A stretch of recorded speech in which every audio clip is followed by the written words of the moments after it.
नमस्कार, मैं राजेंद्र जोधपुरिया आज के इस सीबीटी सीरीज वीडियो में आपका स्वागत करता हूं। आपकी बहुत दिनों से मांग थी। आप अक्सर मुझे कमेंट में, फोन पर, काउंसलिंग सेशन में कहते हैं सर सीबीटी के ऊपर डिटेल वीडियो बनाएं। तो आप सभी की फरमाइश को मद्देनजर रखते हुए मैंने ये सीबीटी के ऊपर वीडियो सीरीज स्टार्ट की है। सीबीटी थेरेपी बहुत अच्छी एक थेरेपी है और इसका प्रयोग मानसिक रोगों के साथ साथ अन्य बहुत सारी समस्याएं, चाहे समस्या रिलेशनशिप की हो, चाहे समस्या गुस्से की हो, स्ट्रेस की हो, पारिवारिक झगड़े हो, किसी भी प्रकार की समस्या हो, सभी के अंदर सीबीटी का बेहतरीन उपयोग है। बस आपको ध्यान यही रखना है कि इसका प्रयोग करना कैसे है। तो मैं आप सभी के लिए बिल्कुल सिंपल, एकदम आपकी भाषा में सीबीटी का प्रयोग खुद कैसे करना है, ये इन वीडियो सीरीज में आप तक पहुंचाने वाला हूं। ये पहला वीडियो है। इस तरह के वीडियो बहुत सारे आएंगे। पूरी सीरीज है, काफी महीनों तक ये सीरीज चलेगी। तो आप सभी पहले वीडियो से ही इस सीरीज को आखिर तक देखना है, फिर आप खुद की समस्या खुद सोल्व करने के काबिल बन जाएंगे।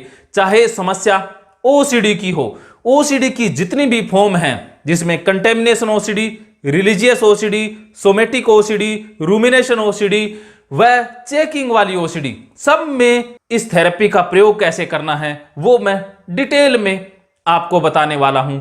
डिप्रेशन में कैसे यूज करना है सीबीटी को, पैनिक अटैक में कैसे यूज करना है, फोबिया में कैसे यूज करना है, जितने भी डिसऑर्डर है सबके अंदर सीबीटी का प्रयोग अलग अलग रूप से होता है। गलती यही हो जाती है, सीबीटी के मेन स्ट्रक्चर को समझकर हम सभी डिसऑर्डर के अंदर इसको प्रयोग करना सीख जाते हैं, लेकिन कुछ चीजें अलग होती जाती हैं। जैसे ओसीडी में कुछ चीजें अलग होंगी, पैनिक अटैक में कुछ चीजें अलग होंगी, डिप्रेशन में कुछ चीजें अलग होंगी। इसी प्रकार जो रिलेशनशिप इश्यूज हैं, झगड़े के जितने भी केसेस हैं, चाहे पति पत्नी की समस्या है, पेरेंटिंग की समस्या है, सब में सीबीटी के अंदर कुछ चीजें अलग होती जाती हैं। वो अलग कैसे होती हैं, कैसे उनका प्रयोग करना है, वो भी मैं डिटेल में आप तक पहुंचाने वाला हूं। आज की इस वीडियो में हम बेसिक स्ट्रक्चर जानेंगे कि सीबीटी का बेसिक स्ट्रक्चर क्या है। सीबीटी को विकसित करने में एरोन टी बैग का बहुत बड़ा योगदान है, अन्य मनोवैज्ञानिकों का भी योगदान है, लेकिन सबसे ज्यादा योगदान एरोन टी बैग का ही माना जाता है।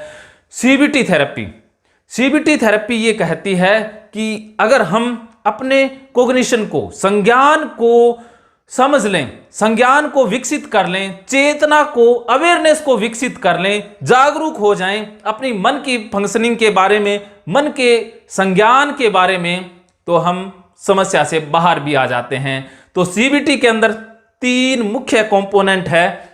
सी कॉग्निटिव, बी से बिहेवियर और टी से थेरेपी, कॉग्निटिव बिहेवियर थेरेपी। कि इसमें कॉग्निशन के साथ साथ बात बिहेवियर की भी होती है कि बिहेवियर को कैसे बदलना है। तो बिहेवियर को कैसे बदलना है, उसके लिए क्या क्या टेक्निक है, वो भी आप तक मैं पहुंचाने वाला हूं। सीबीटी थेरेपी के अंतर्गत एक और थेरेपी विकसित हुई जिसे कहते हैं REBT therapy. REBT therapy, rational emotive behaviour therapy. इस थेरेपी के अंदर हम बात करेंगे रैशनलाइजेशन की, कि किस प्रकार हमने लॉजिक का प्रयोग करके, तर्क का प्रयोग करके अपनी समस्याओं से बाहर आना है। जब तक हम अपनी समस्या के लॉजिक पक्ष को नहीं समझ लेते, जैसे ही हमारे अंदर लॉजिक या चेतना विकसित होती है, समस्या धीरे धीरे कम होने लग जाती है। तो ये बहुत खूबसूरत थेरेपी है। ओसीडी में इसका बहुत प्रयोग है। सबसे पहले हम ओसीडी का ही उदाहरण लेंगे। ओसीडी के संदर्भ में कैसे आरईबीटी का प्रयोग करना है वो आप समझ लीजिए। सबसे पहले आपने कॉलम बना लेने हैं, 6 कॉलम बनाने हैं।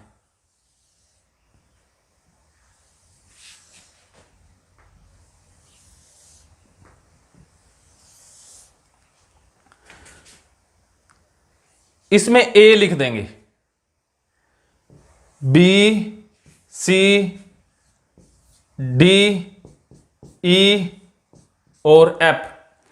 आप सोच रहे होंगे जोधप्रिया जी, हमने ये सुना है कि इसमें 5 ही कॉलम होते हैं, A B C D E तक, लेकिन एक कॉलम मैंने अपनी तरफ से ऐड किया है क्योंकि आपकी समस्या सॉल्व हो, आरईबीटी थेरेपी बस आपके लिए यूज हो, इसलिए बहुत सारी चीजें मैंने अपनी तरफ से भी मिलाई हैं, इसको अपने स्ट्रक्चर में ढाला है। ये A B C D E ही क्यों रखा गया? ये रिदम में है कि हमें याद रहना बड़ा आसान हो जाएगा, क्योंकि ए बी सी डी आपको याद रह जाएगा। और जब आपके अंदर एंजाइटी बढ़ती है, जैसे कंटेमिनेशन ओसीडी की हम बात करें, कंटेमिनेशन ओसीडी में जैसे ही आप दरवाजे को छूते हो आपकी एंजाइटी बढ़ जाती है, चिंता बढ़ जाती है, तब आपने एबीसी स्ट्रक्चर को याद रखना है, बस उस समय याद रखना है। थेरेपिस्ट या काउंसलर आपको बहुत सारी बातें बताता है, ये पूरा स्ट्रक्चर भी समझाता है, लेकिन जैसे ही एंजाइटी हावी होती है या कोई एक्सपोजर होता है तब बात आई गई हो जाती है, कुछ भी याद नहीं रहता है, ढाक के 3 पात हो जाते हैं। लेकिन आपने तब इसे याद रखना है, इसको जितना ज्यादा आप याद रखेंगे उतना ही ज्यादा फायदेमंद रहेगा। तो इसीलिए ये आसान भाषा में आप तक पहुंचे, A B C D E बना दिया गया है। ए से क्या है? ए से है एक्टिवेटेड इवेंट, मैं इसे ए ई लिख रहा हूं, और बी से है बिलीफ, डी से कॉन्सिक्वेंस, डी से डिस्प्यूट, ई से इफेक्ट और एफ से फीलिंग। ए को हम हिंदी में घटना कहते हैं, बी को विश्वास, सी को परिणाम या नतीजा, डी को विवाद,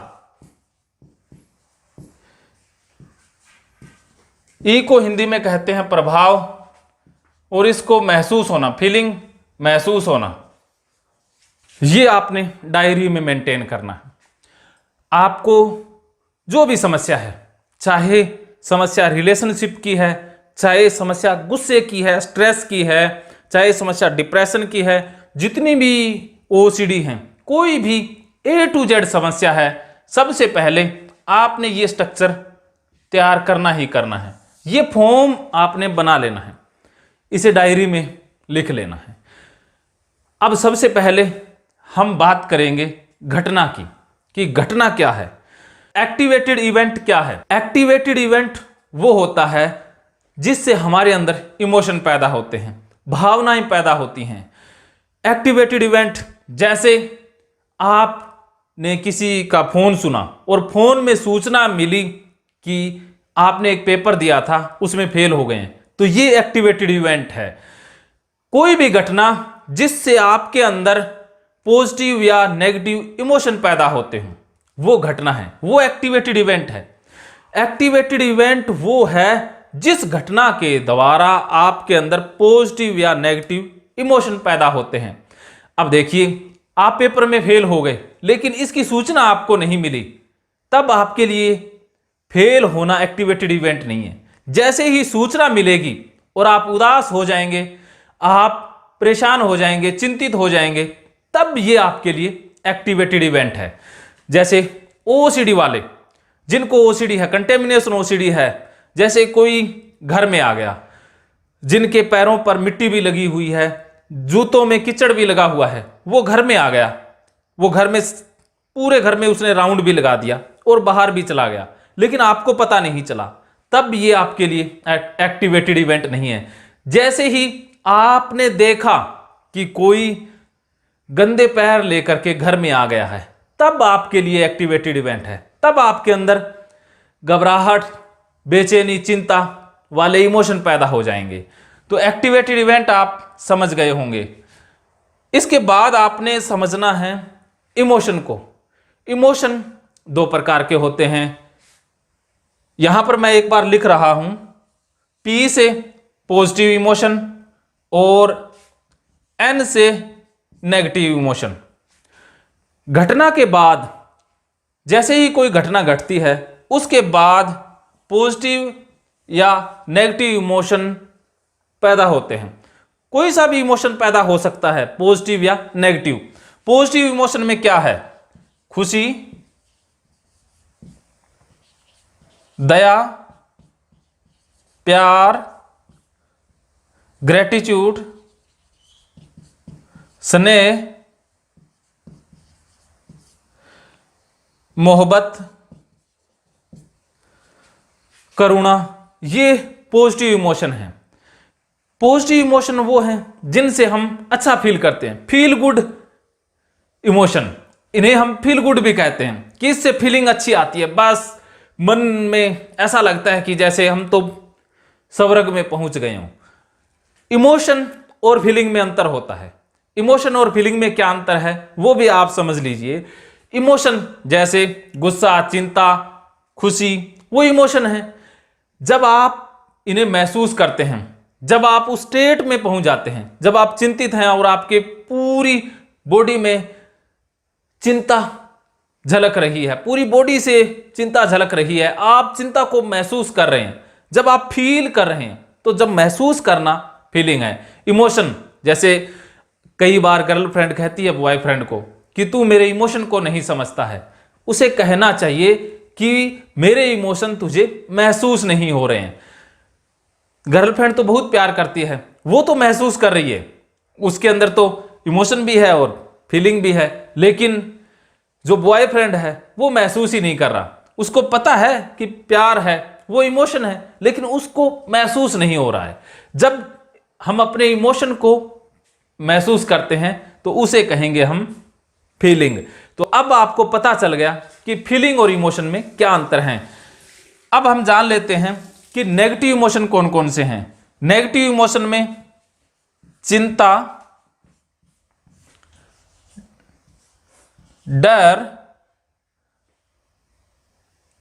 पॉजिटिव में हम हंसना भी लिख लें, हंसना भी पॉजिटिव इमोशन है। इसके अंदर गुस्सा, घबराहट, रोना, बेचैनी, नफरत, घृणा,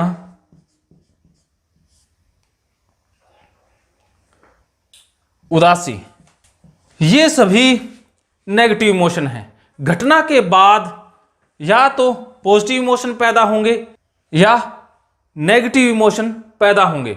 अब घटना से पॉजिटिव इमोशन ही क्यों पैदा होंगे या नेगेटिव इमोशन ही क्यों पैदा होते हैं, ओसीडी के अंदर नेगेटिव इमोशन ही क्यों आते हैं, इसके पीछे कारण क्या है, इसको समझने के लिए सीबीटी थेरेपी का पार्ट 2 वीडियो आप जरूर देखें।